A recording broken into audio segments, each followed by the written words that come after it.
Hello everyone, जय हिंद। आज का ये वीडियो बहुत ही खास होने वाला है, तो आप इस वीडियो को अंत तक ज़रूर देखें। यह क्लास 4 का सेकेंड वीडियो है। चलिए स्टार्ट करते हैं। जब मामा जी घर आए। आज रक्षाबंधन है। कुंदन और वंदना ने नए कपड़े पहने हैं। बनारस से उसके मामा आने वाले हैं। माँ उनको राखी बांधेगी। मामा जी आए। सभी बच्चे मामा जी को घेर कर बैठ गए। माँ बहुत खुश थी। बोली, माँ और पिताजी कैसे हैं? मामा जी बोले, माँ पिताजी अभी बनारस में हैं और अच्छे हैं। फसल काटने के समय गांव गए थे। तभी कुंदन बोल पड़ा, पिछले वर्ष की गर्मी की छुट्टियों में जब मैं गांव गया था तो बगीचे में बहुत सारे आम थे। मामा जी ने बताया, इस बार आम नहीं के बराबर लगे थे। कुछ पेड़ आंधी में गिर गए। मामा जी और पिताजी बात कर रहे थे, तभी दादाजी आ गए। मामा जी ने उनका अभिवादन किया। आशीर्वाद देते हुए दादाजी ने पूछा, बताइए नौकरी कैसी चल रही है? मामा जी ने बताया, मेरी बदली हैदराबाद हो गई है। दादाजी आश्चर्य से बोल पड़े, इतने दूर जाओगे? मामा जी बोले, जाना तो होगा ही, ऊंचे पद पर जाने का मामला है। मामा जी ने फिर बताया कि वे पहले नए शहर अकेले ही जाएंगे। मामी और नेहा बाद में जाएगी। नाना नानी जी अपने गांव से बहुत दूर नहीं जाना चाहते हैं, इसलिए वे गांव में ही रहेंगे। नेहा थोड़ी उदास है क्योंकि उसके सारे दोस्त बनारस में रह जाएंगे। ये नेहा की फैमिलीज है। दादा दादी हैं, उसके पिताजी, नाना नानी, माता जी। ये फैमिली ट्री बनी हुई है। ऊपर कुंदन और वंदना के दादी एवं नानी के परिवार की छोटी सी वंशावली बनी है। आप भी अपने दादाजी के परिवार की वंशावली बनाइए। ये वंशावली बच्चों के लिए है। और ये आपके परिवार में कौन कौन रहते हैं? आपके दादा दादी और नाना नानी कहाँ रहते हैं? आप अपने शिक्षक, गांव के लोगों से पूछकर पता लगाइए कि लोग एक जगह से दूसरी जगह यानी स्थान परिवर्तन क्यों करते हैं, क्यों चले जाते हैं, उनके कारणों को लिखिए। और इन्हें लिखना है तो मामा जी सभी के लिए कुछ न कुछ उपहार लाए थे। कुंदन के लिए नई पैंट शर्ट और वंदना के लिए फ्रॉक, तो माँ के लिए सुंदर सी साड़ी। माँ ने भी नेहा के लिए पकौड़ी और ठेकुआ दिया। मामा जी ने बड़े को प्रणाम किया और लौट गए। इस तरह चैप्टर समाप्त हुआ। इस तरह इस कहानी से हमने सीखा कि ज़्यादातर स्थानांतरण होता है या जगह का फेरबदल जो होता है जॉब के लिए ज़्यादा होता है, क्योंकि जॉब के मामले में लोग जॉब करने एक जगह से दूसरी जगह शहरों की तरफ मूव करते हैं। इस तरह शहरों की जनसंख्या भी काफ़ी तेज़ी से बढ़ती जा रही है। हमारा अगला चैप्टर है छठ पर्व और बच्चे। ऊपर बने चित्र में कौन सा पर्व मनाया जा रहा है? आप चित्र देखकर बता सकते हैं कि छठ है। छठ पर्व कब मनाया जाता है? इनमें किनकी पूजा की जाती है? आपके घर में यह पर्व कैसे मनाते हैं? इस अवसर पर क्या बाहर में रहने वाले परिवार के लोग भी आते हैं? चलिए इन सारे प्रश्नों के बारे में इस कहानी में जानेंगे। कक्षा के सभी बच्चे आपस में बातचीत कर रहे थे। शिवांगी बोली, माँ के आग्रह पर इस बार मेरी बुआ छठ करने हमारे घर यहाँ आई है। माँ इस बार छठ नहीं की। दादी बीमार है। माँ को दादी की देखभाल करनी पड़ती है। तभी रमेश ने कहा, क्या तुम अपनी माँ की मदद नहीं करती हो? मैं तो अपनी माँ की कही हर बात मानता हूँ और उनके कामों में मदद भी करता हूँ। शिवांगी बोली, मैं भी माँ से पूछकर दादी को दवाई और पानी देती हूँ, उनके निकट बैठती हूँ और बातचीत कर उनका मन बहलाती हूँ।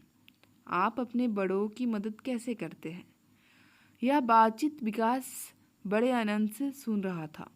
पर्व त्योहार और अन्य उत्सव हमें उत्साहित तो करते ही हैं, साथ ही साथ बहुत कुछ सिखाते भी हैं। विकास बोला, सुषमा कहाँ चुप रहने वाली थी? अरे मैंने तो अपनी माँ को ठेकुआ बनाने में मदद की और इससे मुझे ठेकुआ बनाना आ गया है। विकास बोला, हाँ हाँ, मैं भी पापा के साथ बाजार गया और वहाँ हमने सामानों की खरीदारी की। अगला क्वेश्चन है कि आप अपने परिवार के सदस्यों से कुछ ना कुछ जरूर सीखते हैं। आपके कौन कौन सा कार्य किनसे सीखा है, उनकी एक सूची बनाना है। तो ये सूची बनानी है। इसमें शिवांगी और रमेश की बातचीत कार्तिक चुपचाप सुन रहा था। शिवांगी बोली, कार्तिक, तुम्हारे घर छठ में कौन कौन आए? कार्तिक बोला, यह तो एक ऐसा पर्व है, यह एक पर्व ऐसा है जिसमें मेरे परिवार के सभी सदस्य, चाचा चाची, बुआ फूफा एवं उनके बच्चे आते हैं। इस बार भी ये सभी लोग आए थे और हम सब लोगों ने खूब मज़ा किया। उनके चले जाने के कारण ही तो मन नहीं लग रहा है। मैं सोच रहा हूँ अब ऐसा कौन सा उत्सव आएगा जब हम सभी फिर से इकट्ठे होंगे। आपके यहाँ भी ऐसे अवसर आते होंगे जब परिवार के सभी सदस्य एकत्रित होते होंगे। वैसे अवसरों का नाम लिखिए और इस तालिका को पूरा कीजिए, जैसे दुर्गा पूजा, विवाह, छठ और भी होली, दीपावली, ये सारे त्यौहार। कार्तिक इस जानने के लिए बेचैन हो रहा था, आखिर परिवार के सदस्य बाहर जाते ही क्यों हैं। रमेश बोला, रुपया पैसा कमाने के लिए और किस लिए?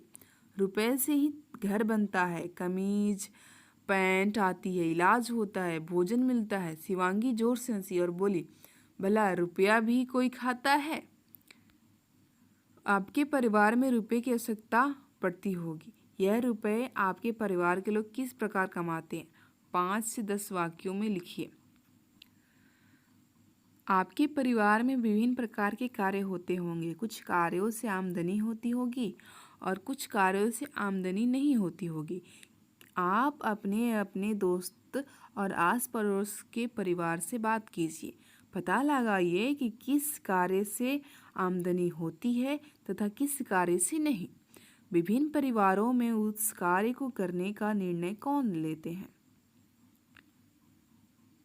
जैसे यहाँ कुछ सूची बनी हुई है। खेती या फसल लगाना, खाना बनाना, धान बेचना, बच्चों को स्कूल भेजना, मेला देखने जाना, पशु खरीदना, कपड़े खरीदना, दाल सब्जी खरीदना। इनमें बताना है किसमें आमदनी होती है, किसमें नहीं, और इसका निर्णय कौन लेता है। इस कार्य को करने में रशीद को बड़ा मज़ा आया। रशीद ने अपने दोस्तों को बताया कि मेरे पड़ोस के एक परिवार में सभी निर्णय एक व्यक्ति जो घर के मुखिया है वही लेते हैं। गांव में खाद बीज कीटनाशक की दुकान नहीं है। उस परिवार का एक सदस्य वसु अलग से आमदनी के लिए बैंक से कर्ज लेकर दुकान खोलना चाहते थे। सभी लोगों के मान जाने के बावजूद घर के मुखिया ने किसी की एक न सुनी। उन्होंने दुकान खोलने से मना कर दिया। अब बताना है कि आप बसु की जगह होते तो क्या करते।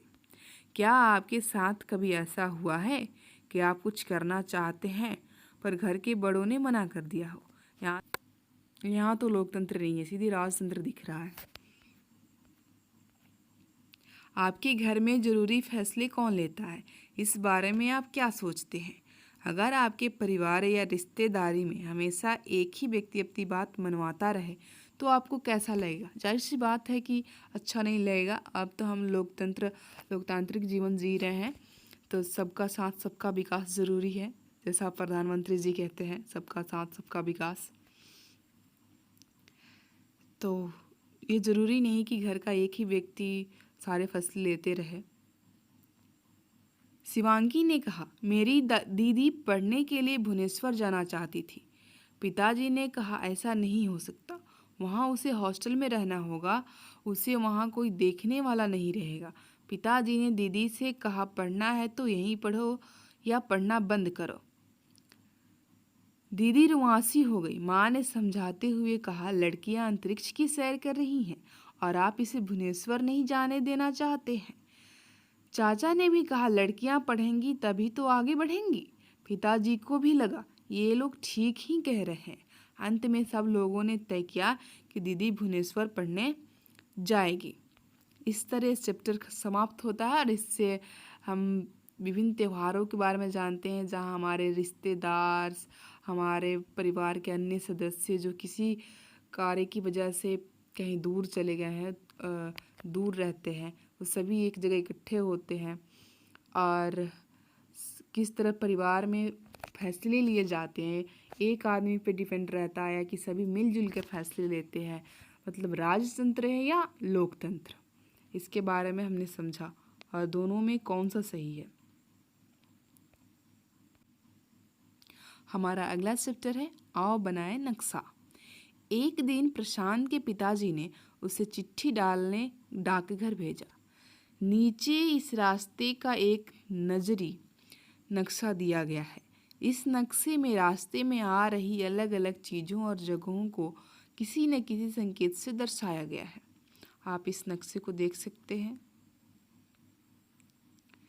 और घर के लिए इस तरह का सिंबल बना हुआ प्रशांत का घर है, खेत है, पुल है, डाकघर के लिए कुआं है, नदी है, पेड़ है, पहाड़ है, स्वास्थ्य केंद्र है, तालाब है, मंदिर है। दिए गए नजरी नक्शे को देखकर बताइए प्रशांत को अपने घर से डाकघर जाने में क्या क्या मिलेगा। तो प्रशांत का घर, ये रहा प्रशांत का घर बैगनी कलर का, और यहाँ से प्रशांत चला यह डाकघर। तो ये नक्शा देखिए। जब आप अपने घर से पाठशाला जाते हैं तो आपको भी रास्ते में पेड़, कुआं, मंदिर आदि मिलते होंगे। अपने घर से पाठशाला पहुंचने तक के रास्ते का नजरी नक्शा बनाइए। रास्ते में आ रही चीज़ों और जगहों को संकेतों से दर्शाइए। आप अपने मनचाहे संकेत बना सकते हैं, पर उन्हें नीचे बनाना मत भूलिएगा। मतलब नक्शा बनाते समय संकेत बहुत ही जरूरी होते हैं। प्रशांत की बहन शीतल ने दिशाओं को पहचानना सीख लिया है। वह उगते सूरज को आधार बनाकर यह बता सकती है कि उसका घर या स्कूल या कोई और जगह किस दिशा में है। एक दिन उसने अपने स्कूल के आसपास के स्थानों को उनकी दिशा के अनुसार कागज पर बनाया। ये शीतल ने जो नक्शा बनाया उसका।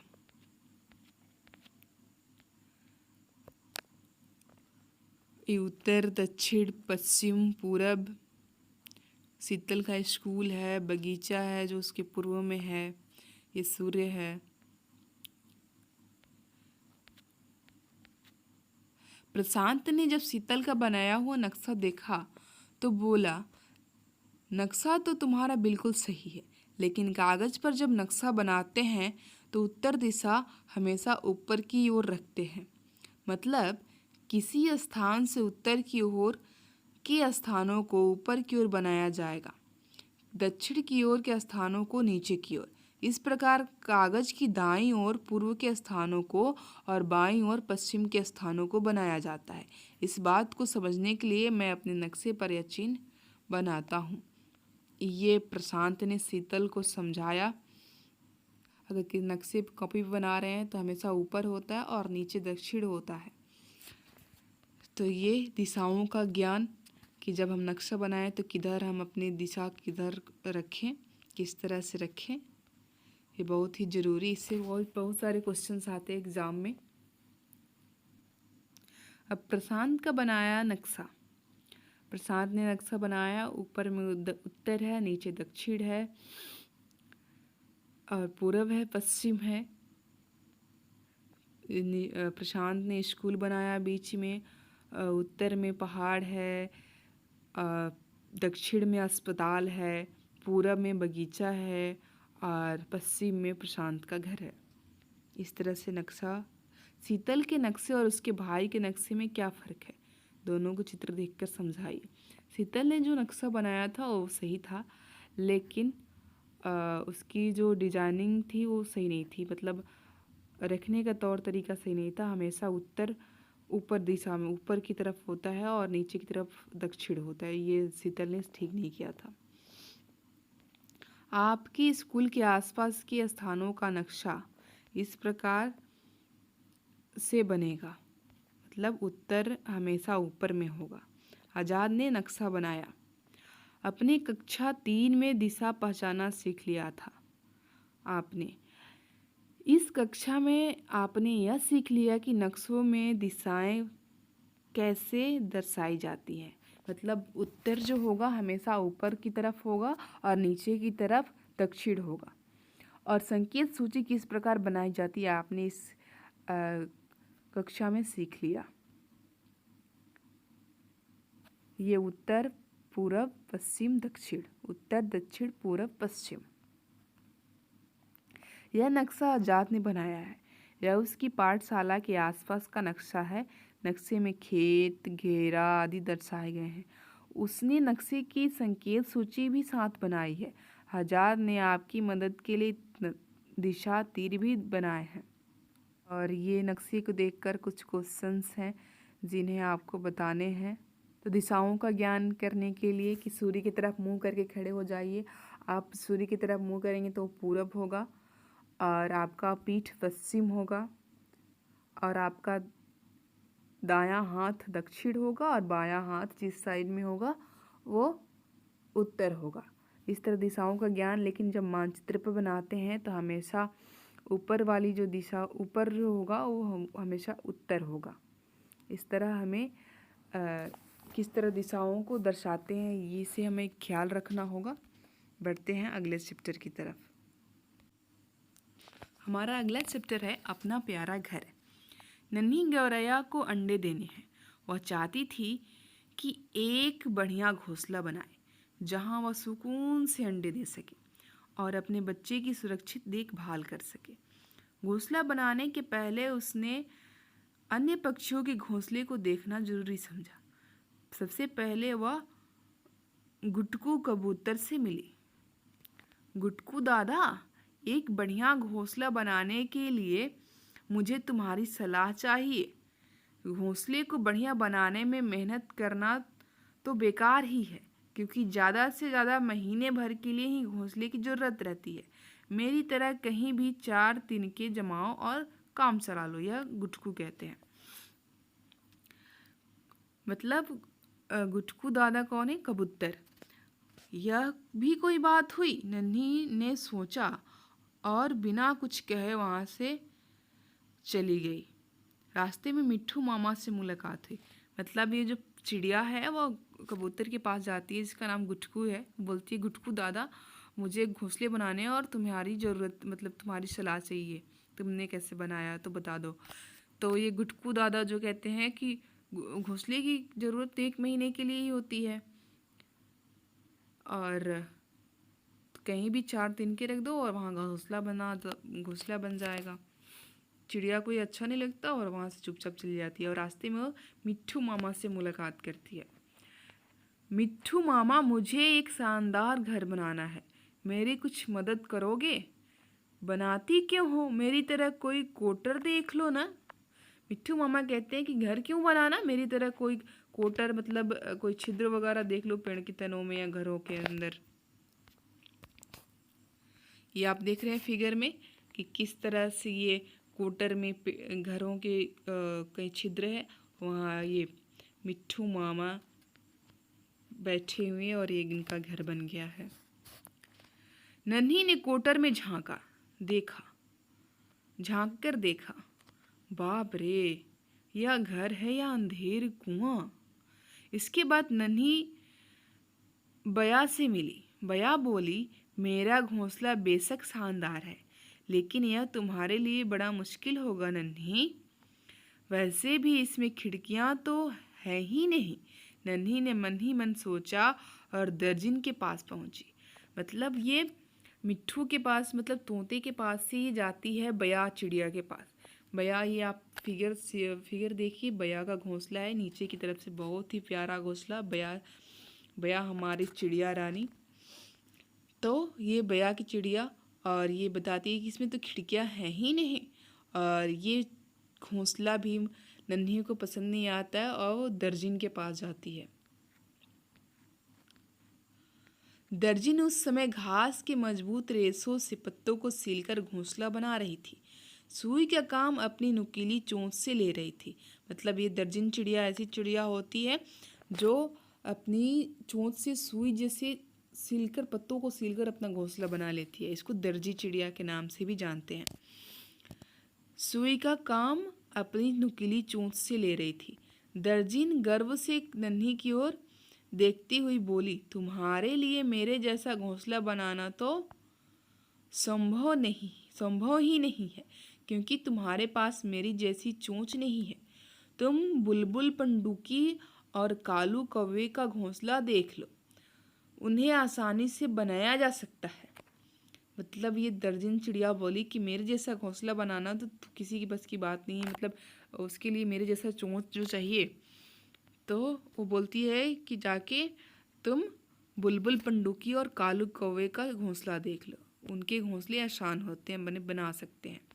बुलबुल का घोंसला देखकर नन्ही बोली, यह तो कोई खास नहीं है। और कौवे का घोंसला देखकर इतना बड़ा घोंसला और ऐसा कंटीला और कठोर, मेरे नाजुक बच्चे भला ऐसे घर में कैसे रहेंगे। लेकिन वह समय आ गया है जब मुझे घोंसला जल्दी बना लेना चाहिए। क्या करूं, कैसा घोंसला बनाऊं, नहीं सोच रही थी। तभी तारों पर बैठा एक नीलकंठ बोला, तुम तो अपने तरीके से ही अपना घर बनाओ, वही सबसे अच्छा घर होगा। नन्ही ने वैसा ही किया और अपने घोंसले में 4 अंडे दिए। अंडों को सेने के लिए बैठी नन्ही को लगा कि वो घोंसला ही उसका सबसे प्यारा और अनोखा घर है। तो आपके क्वेश्चंस हैं, क्या सभी पक्षियों के घोंसले एक जैसे हैं? तो जवाब है नहीं। कहानी में किन किन पक्षियों के घोंसले के बारे में बात की गई है? आपको सबसे अच्छा घोंसला कौन सा लगा और क्यों? पहले तो वो जाती है गुटरों कबूतर के पास, फिर तोते के पास, फिर बया के पास जाती है, दर्जी चिड़िया के पास आती है और कौवे के घोंसले देखती हैं। किसी घोंसले उसे पसंद नहीं आते हैं। आपको कौन से घोंसले लगे? मुझे तो बया चिड़िया के घोंसले बहुत अच्छे लगे। सभी पक्षी अपने लिए अलग अलग प्रकार के रहने और अंडे देने के स्थानों का चयन करते हैं। अपने मित्रों के साथ पक्षियों के रहने की जगह और एवं उससे बनने वाली सामग्री का पता लगाइए। पक्षी का नाम कौवा, घोंसला कहाँ बना हुआ है, बनाने में लगी सामग्री का नाम, तो लकड़ी तिनके को बुनकर ये सब घोंसले बनाते हैं। कबूतर घरों के कंदराओं में रह जाते हैं, जैसे जो वेंटिलेटर निकाला जाता है घरों के छज्जों में। तोता किसी पेड़ की टहनियों पर या कहीं छोटी सी जगह ढूंढ लेता है अंधेरी, वहाँ रह लेता है। दर्जन चिड़िया अपना घोंसला स्वयं बनाती है, वो सुई की तरह पत्तियों को सीलकर बनाती है। उल्लू जो होता है वो पेड़ पर लटकर आता है। गौरैया अपना घोंसला स्वयं बनाती है, ये घरों में बनाती है, पेड़ों पे बनाती है। कठफोड़वा ये पेड़ों को खोदकर पेड़ों की तनों में रहता है। सारे पक्षी अपने अपने तरह से ये अपने रहने के हिसाब से ये सब अपने लिए अलग अलग प्रकार से अपने घोंसले बनाए हुए हैं। जो पक्षी आपके गांव में रहते हैं उनके घोंसले को ढूंढने की कोशिश कीजिए, उसे बिना छुए और नुकसान पहुंचाए प्रतिदिन देखिए। किसी एक घोंसले के बारे में बताइए। घोंसला किस पक्षी का है, घोंसला किन किन चीज़ों से बना है, उसमें अंडे हैं या नहीं, और हैं तो कितने, अंडों का रंग कौन सा है, अंडे से बच्चे कितने दिन बाद निकले, बच्चे कैसी आवाज़ें निकालते हैं, उनके पंख कितने दिन में निकले, उन्होंने उड़ना कैसे सीखा, ये आपको ऑब्जर्वेशन करने हैं। चिड़िया अपने बच्चों को क्या क्या खिलाती है और कैसे खिलाती है? हमारे आसपास के जीव जंतु विभिन्न जगहों पर रहते हैं। कुछ जीव जमीन पर तो कुछ पानी में तो कुछ दोनों जगह पर, जबकि कुछ जीव पेड़ों पर अपना निवास करते हैं। आप अपने आसपास रहने वाले जीवों की सूची इस तालिका के आधार पर बनाइए। जैसे जमीन पर रहने वाले जीव, जैसे सांप हो गया, गाय हो, भैंस हो गई, शेर हो गया, बाघ हो गया। पेड़ों पर रहने वाले बंदर, मोर, चिड़िए, जितने भी चिड़िया हैं, वो पक्षी सब पेड़ पे रहते हैं। पानी में रहने वाले जैसे मछलियाँ, ज़मीन और पानी दोनों पर रहने वाले मेढक सबसे अच्छा उदाहरण हो सकता है, क्योंकि ज़मीन और पानी दोनों पे रह सकता है। जिस तरह विभिन्न जीव अलग अलग जगह पर रहते हैं, उसी तरह उनके आवास भी अलग अलग तरह के होते हैं। कुछ गुफाओं में रहते हैं, कुछ बिल में। कुछ पक्षी घोंसलों में रहते हैं तो कुछ कोटर में। पता कीजिए कौन से जीव कैसे आवास में रहते हैं, ये आपको पता करना है। चूहा बिल में रहता है, चींटियाँ मांद में रहती है, ये भी बिल बनाती हैं। मोर पेड़ पे रहते हैं, भालू गुफाओं में रहते हैं, उल्लू पेड़ पे रहते हैं, गीदड़ ये जंगलों में रहते हैं ज़मीन के ऊपर, सांप बिल में रहते हैं, बंदर पेड़ पे रहते हैं। बहुत सारे जीव दिन में बाहर निकलते हैं और रात में अपने आवास में रहते हैं, पर कुछ जीव केवल रात में ही अपने आवास से बाहर निकलते हैं। कौन कौन से जीव हैं जो रात में बाहर निकलते हैं? ये जीव दिन में आखिर रहते कहाँ हैं? तो रात में दिखने वाले जीव चमगादड़, उल्लू, वे दिन में कहाँ रहते हैं? वे दिन में दीवारों से या फिर पेड़ की टहनियों से चिपक कर सोए रहते हैं। मतलब जो रात में जगते हैं नवचर होते हैं और दिन में सोते हैं। ये आपका परियोजना कार्य है। बच्चों, आप घास फूस एवं तिनकों की मदद से एक घोंसला बनाइए तथा उसमें रुई के 2-3 अंडे बनाकर रखिए।